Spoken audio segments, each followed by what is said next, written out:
Well,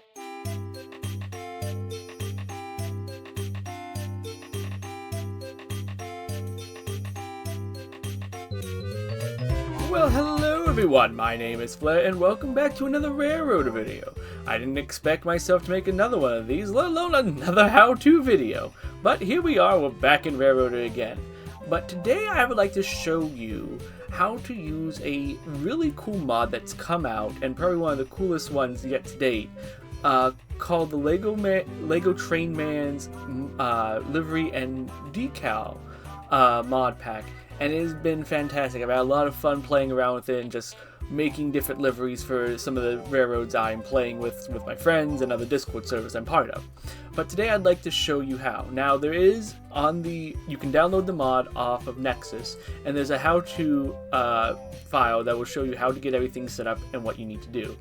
But I'm going to jump straight in because I was asked a question of how am I able to get all 5 colors to work on the mod, and I'm going to show you here today. So let me go ahead and click back into the game. Now, one of the things that you will see different if you play Railroader regularly is I now have this editor button, which is, again, it will show you how to set up the editor option on Lego Man's how-to page, but we're going to go ahead and get clicked in. Now, it will take a bit the first time you load this in because you're opening up the edit option, also with how many other engines that you have. So if it decides to load, that'd be great. There we go. So, the engine I'm going to just demonstrate on here today that I don't have anything decorated out quite yet, I'm going to bring out the P18. Later in the video, I'll go ahead and show you some of the crazy things I've done with this mod, but I'm going to use the little P18 here as my demonstration buddy. So, with the mod, if you go ahead and select the engine and you go to equipment to customize it, you're going to get some new options. Especially if you scroll down, you're going to now have right here, Lego's logo and decal colors. You now have a second, third, fourth, and fifth. If you were to just do this in base game of anything and go ahead and change these colors, nothing is going to happen because it's still set for the default stuff for locomotives within the game of base color, which on Steam locomotives doesn't really do anything, and the color and the letter color, which of colors just changes your letter colors. To get the full access to this, we need to go into the actual editing part. So if you go over here into this definitions editor, if you scroll down to the bottom, you have all these different things that go with the locomotives and what they're parented to. Parenting makes sure it stays with the model. So when we go to add something, you're just going to open up this box here and scroll down, without scrolling out, scroll down to the bottom, and with the mod, you get a few new options. You get custom image, color paint component, which gives out stripes and what's going to help us color most of this locomotive, text decals, custom text decals if you want to upload like a picture or get some fancy writing with that, and colorable images. The one that I've been playing with the most and has helped me is the color paint component. So I'm going to go ahead and click that. It's going to add a new line there. Let me close this out so we can see it.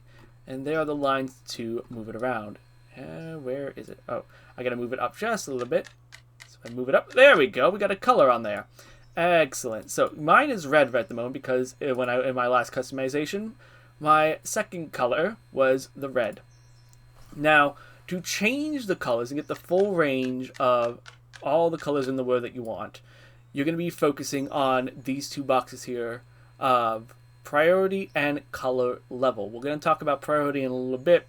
That's more if you're trying to do like boiler jacketing, to change like the color of the boiler and then have different colored boiler bands. But right now we're going to just focus right here on the color level. Color 0, when it is left in as it will represent on your second color.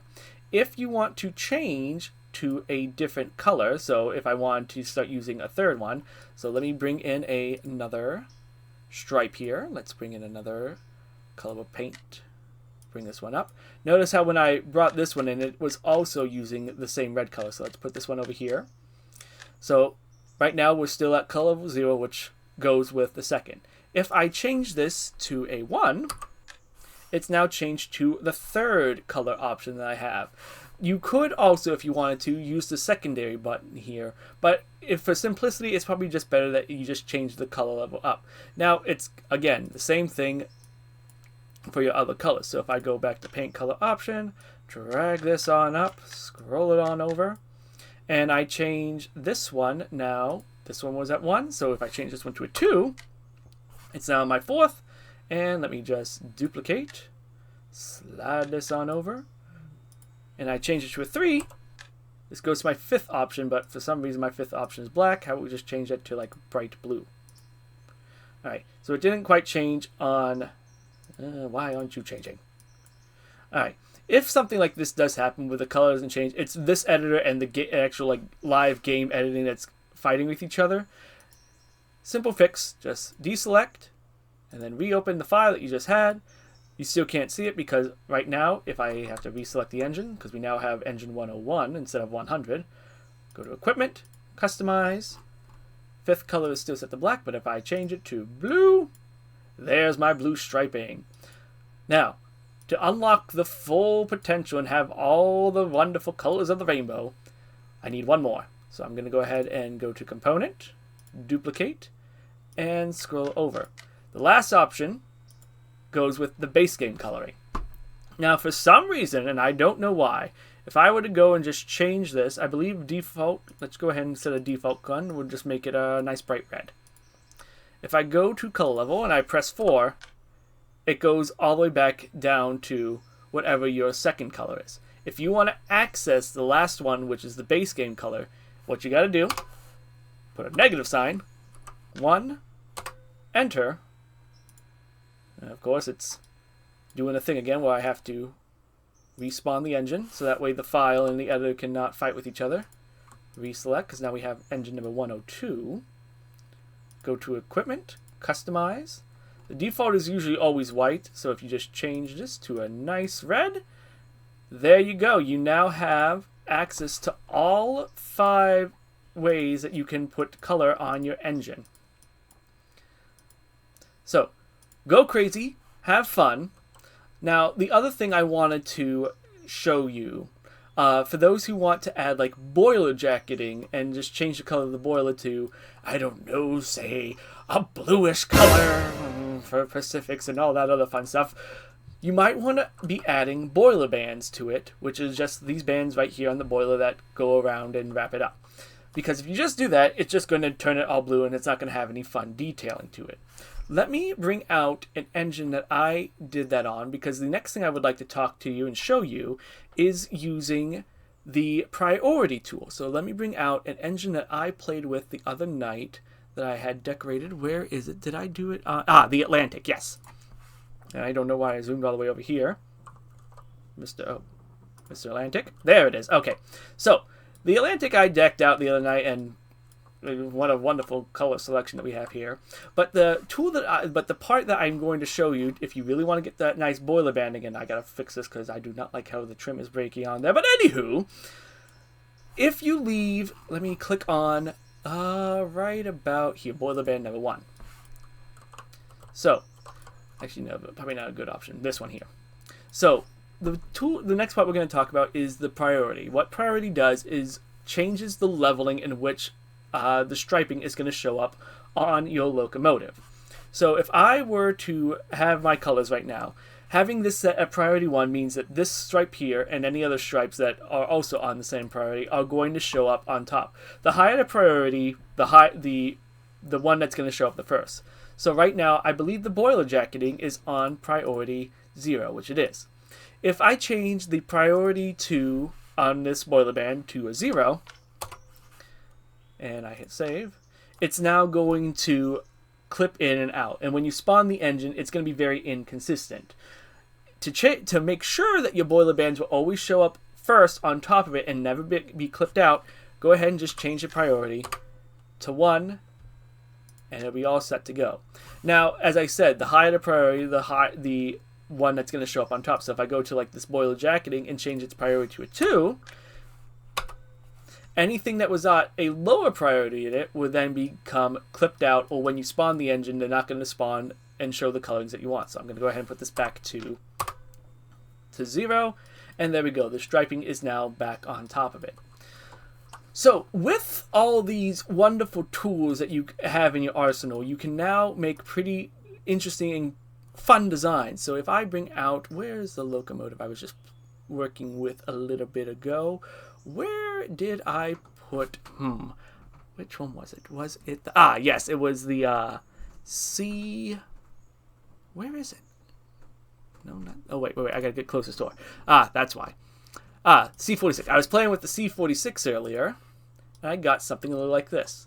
Now, with the entire color range, I have a colorable roof, a stripe running completely down the side, colorable boiler and boiler bands, and with that 5th coloring, I was able to change my handrail colors.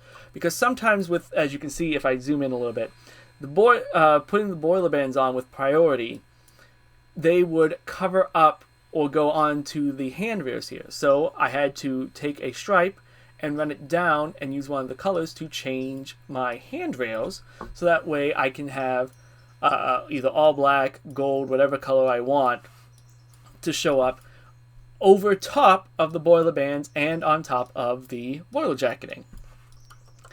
But that is not just all the craziness that you can do with this mod.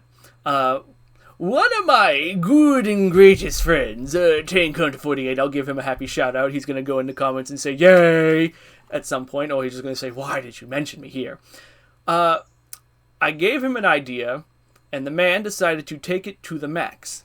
I'm going to show you just a small demonstration, and then afterwards, I'm just going to put up a picture of this craziness that this man decided to come up with. But one of the cool things you can do with this mod, if you go down to which one was it? It was custom images. If you go ahead and click that, and let's bring it up here so that way we can see it. It's going to spawn this whiteboard. This whiteboard, just like the stripings, you can change its size to anything you want. So I can shrink it, I can make it longer, I can make it as long as I want. But with this, you're basically adding more surface area, more. Any one of you who played Gmod before, you're adding more props to this. You are basically building onto it. I'm going to go ahead and put the picture of what my good friend decided to do, and he decided to streamline the in-game Atlantic. Oh yes, look at all that wonderful streamlining he put onto it. It really helps change up how you look at the game. It's like, oh, I want mine to be just like this Railroads, where we're just going to slap some wonderful streamlining onto it, and then, editor me, cut back to this. How about no? Excellent, thank you. What you can do, just like the striping, when you go ahead and put it on here, if I go ahead and just rotate this, not that rotate, fine, whatever, 0, please. Oh yes, my editing skills are fantastic. I'm just going to, just for demonstration, I'm just going to slide this on in here, slide this on up. Just like when you're putting the stripes on, if I go to Add Component, and I go to Colorable Paint Options, and we'll just leave it on that color. Slide it in, slide it out. It'll go on top of the actual image first before it goes on. Game, please, can I aim at this correctly? Let me change that color real quick. So let's just change the color level, I don't know, there we go, 2. It'll go on the actual paintable surface first before it goes on there. Actually, that's not a good way to demonstrate this. So change it to something. Technical difficulties at its finest, thank you. It'll go on to the paintable surface first before it actually goes on to the actual locomotive behind it. But that is also where it gets even creative. You can just make whatever you please. If you want to put streamlining on it, if you want to make this look like a, I don't know, just a block of cheese on wheels, go for it. But that is all I have for you today. If you have any questions or like the video, make sure, of course, hit that like button. You want to see more of whatever I decide to put out in the future, go ahead and subscribe. Any questions, leave them down in the comments and I'll see what I can answer. But that is all for this video, and I will see you all next time, everyone. Toodaloo, y'all!